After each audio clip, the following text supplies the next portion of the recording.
ഇങ്ങനെയാണ് തേനീച്ച നമ്മുടെ അടയിലൊക്കെ സീൽ ചെയ്യുന്നത്. അപ്പോൾ നമ്മൾ തേൻ എടുക്കുകയാണെങ്കിൽ ഇത് നമ്മൾ അടയിൽ നിന്ന് ചെത്തി മാറ്റിയതിന് ശേഷം വേണം നമ്മൾ എക്സ്ട്രാക്ടറിൽ നമ്മുടെ ഈ അട, അതായത് ചെത്തി കഴിഞ്ഞിട്ടുള്ള ബാക്കിയുള്ള അട വെച്ചിട്ട് കറക്കാനായിട്ട്. അപ്പോൾ ആദ്യം നമ്മൾ ഇതെടുത്ത് കളയാണ് വേണ്ടത്.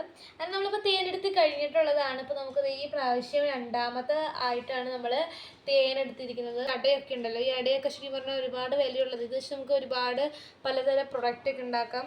അപ്പോൾ അതിന് വേണ്ടിയിട്ട് നമ്മൾ ശരിക്കും പറഞ്ഞാൽ നല്ല വിലയുള്ളതാണ്, മാർക്കറ്റിംഗ് റേറ്റ് ഉള്ളതാണ്. ഇനി നമുക്ക് നമ്മൾ മാറ്റി വെച്ച തേൻ എന്ത് ചെയ്യും, കരിച്ചെടുക്കുകയാണ് വേണ്ടത്.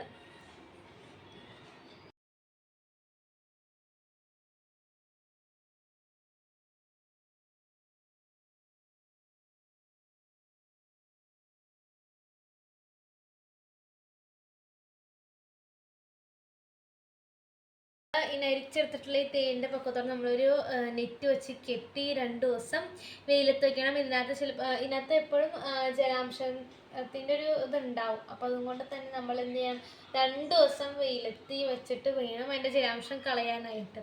അതിന് ശേഷമാണ് നമ്മൾ കുപ്പികളിലേക്കൊക്കെ പകർത്തി പ്രിസർവ് ചെയ്ത് വെക്കേണ്ടത്.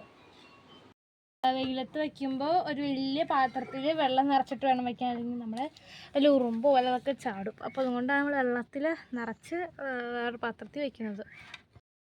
നമ്മൾ 2 ദിവസം കഴിഞ്ഞ് ഇത് നമ്മൾ വെയിലത്തു നിന്നൊക്കെ എടുത്ത് കഴിയുമ്പോൾ മതി നമ്മളിങ്ങനെ കുപ്പിയിൽ ഇങ്ങനെ പകർത്തി വയ്ക്കും. നമ്മൾ ആദ്യത്തെ പ്രാവശ്യം നമ്മൾ എടുത്ത് പകർത്തി വെച്ചേക്കുന്ന